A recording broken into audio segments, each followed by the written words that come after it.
சிவன் சொல் குழப்பத்தை தீர்க்கும் வாழ்வியல் போக்கு.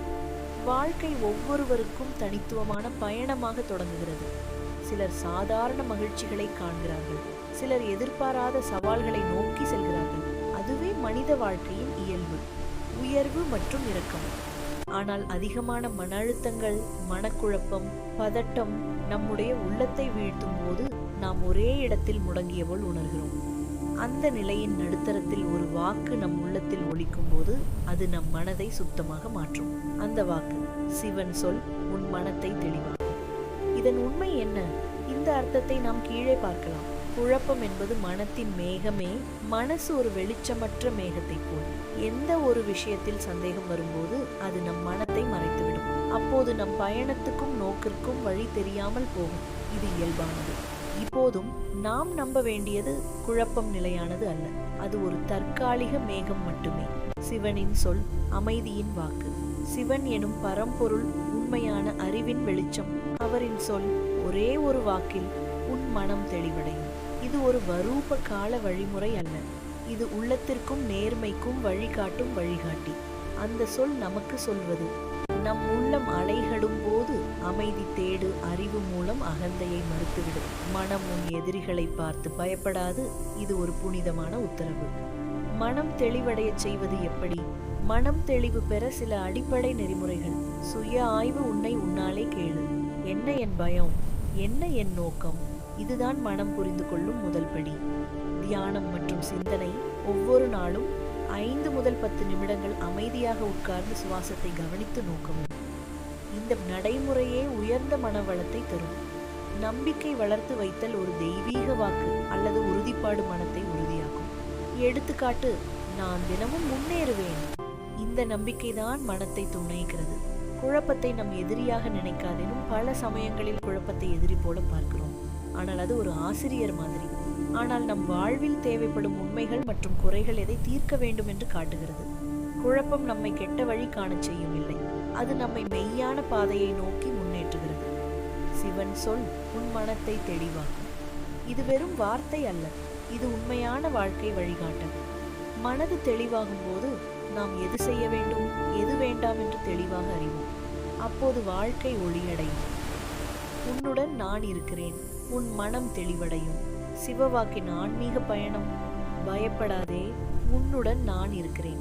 உன் மனம் தெளிவடையும். இந்த ஒரு வாக்கு பரம கருணை மூர்த்தியான சிவபெருமான் அருள்வாக்காக நம் உள்ளத்தில் ஒலித்தால் வாழ்க்கையின் எல்லா குழப்பங்களும் கரைந்துவிடும்.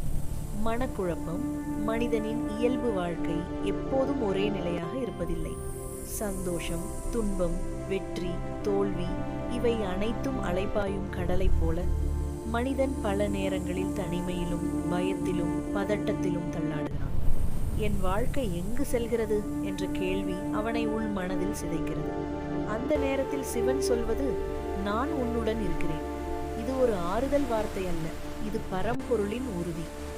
நான் உன்னுடன் இருக்கிறேன் என்றதன் அர்த்தம் சிவன் வெளியில் கோவிலில் மட்டும் இல்லை, அவர் நம் உள்ளத்தின் சத்தமற்ற அமைதியில் உறைகிறார். நாம் சுவாசிக்கும் ஒவ்வொரு மூச்சிலும் சிவன் இருக்கிறார். நம் இதயம் துடிக்கும் ஒவ்வொரு நொடியும் சிவன் அருள் செயல்படுகிறது. நம் கண்ணீரில் கூட அவர் கருணை கலந்திருக்கிறது. நடராஜர் போல அவர் நம் வாழ்க்கையில் நடனம் ஆடுகிறார். சில சமயம் அந்த நடனம் வேகமாக இருக்கும், சில சமயம் மெதுவாக இருக்கும். ஆனால் அந்த நடனம் எப்போதும் நம் நன்மைக்காகத்தான். உன் மனம் தெளிவடையும். ஞானத்தின் வாக்கு மனம்தான் எல்லா பிரச்சனைகளின் மூல காரணம். மனம் தெளிந்தால் உலகமே தெளிவாக தோன்றும்.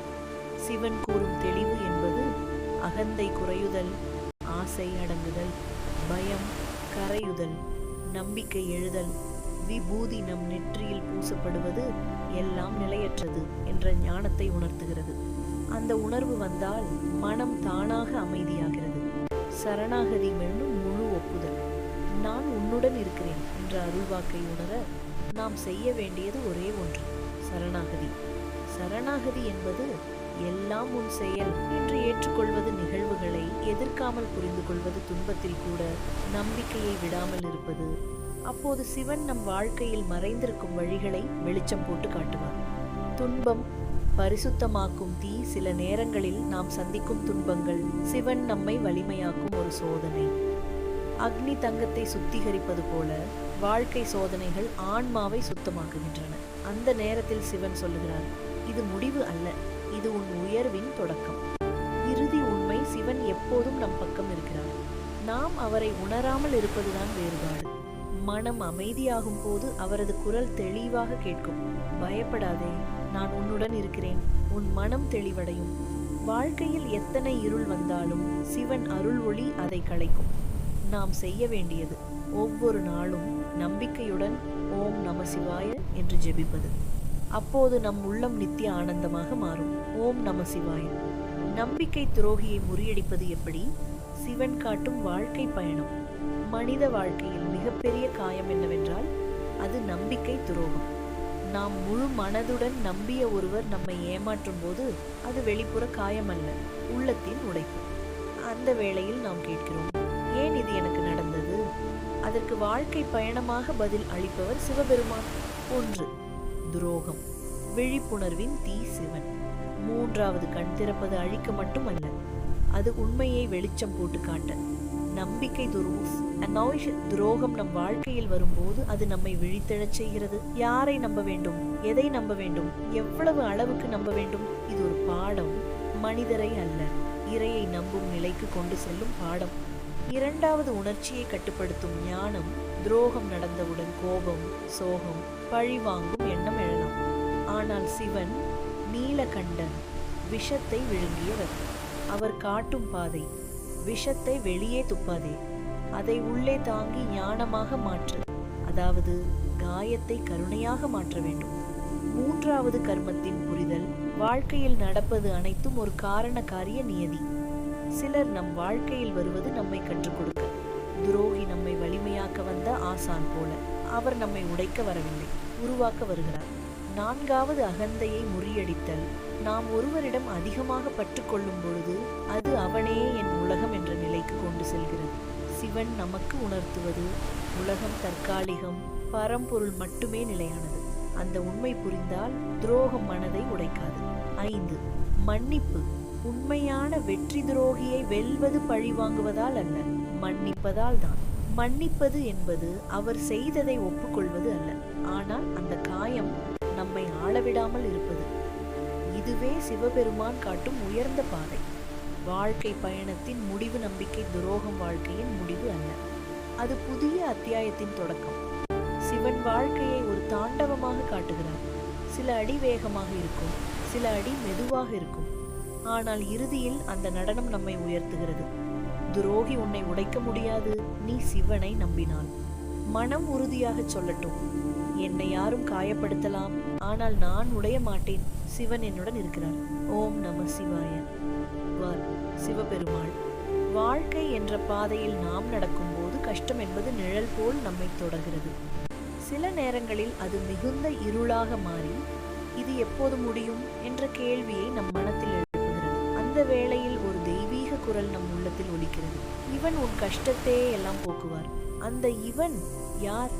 அவன் பரமகருணை மூர்த்தியான சிவபெருமான். கஷ்டம் கர்மத்தின் விளைவு. நாம் சந்திக்கும் துன்பங்கள் எல்லாம் சோதனை அல்ல, அவை பல நேரங்களில் நம் கர்மத்தின் விளைவுகள். ஆனால் கர்மத்தை கரைக்கும் சக்தி இறைவனிடம் உள்ளது.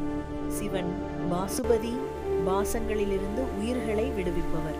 அவர் ருத்ரன், துன்பத்தை அறுக்கும் வல்லமை கொண்டவர். அவர் சங்கரன், நன்மையை வழங்குபவர்.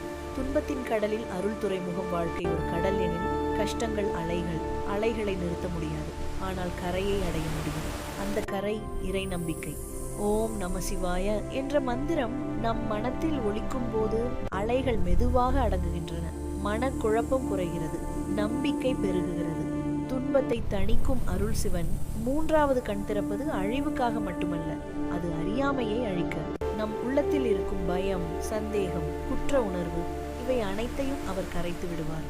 அவரது திரிசூலம், இச்சை ஞானம், கிரியை, இந்த 3 சக்திகளால் வாழ்க்கையை சீராக்குகிறது. சரணாகதி மாற்றத்தின் தொடக்கம். இவன் உன் கஷ்டத்தையே எல்லாம் போக்குவார் என்ற நம்பிக்கை வந்தால் மனம் பாதி குணமடைந்துவிடும்.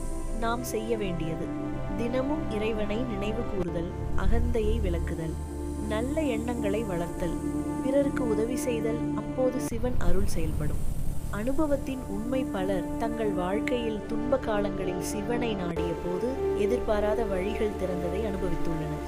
கஷ்டமுடனே மறையாமல் இருக்கலாம், ஆனால் அதை தாங்கும் வலிமை பெருகும். அந்த வலிமையே இறைவன் அருள்.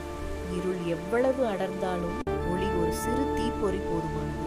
அந்த தீப்பொறி சிவன் அருள். நாம் நம்பிக்கையுடன் சொல்லலாம், இவன் உன் கஷ்டத்தையே எல்லாம் போக்குவார். அவரை முழு மனதுடன் சரணடைந்தால் கஷ்டம் கரைந்து வாழ்க்கை ஆனந்தமாகும். ஓம் நம சிவாய.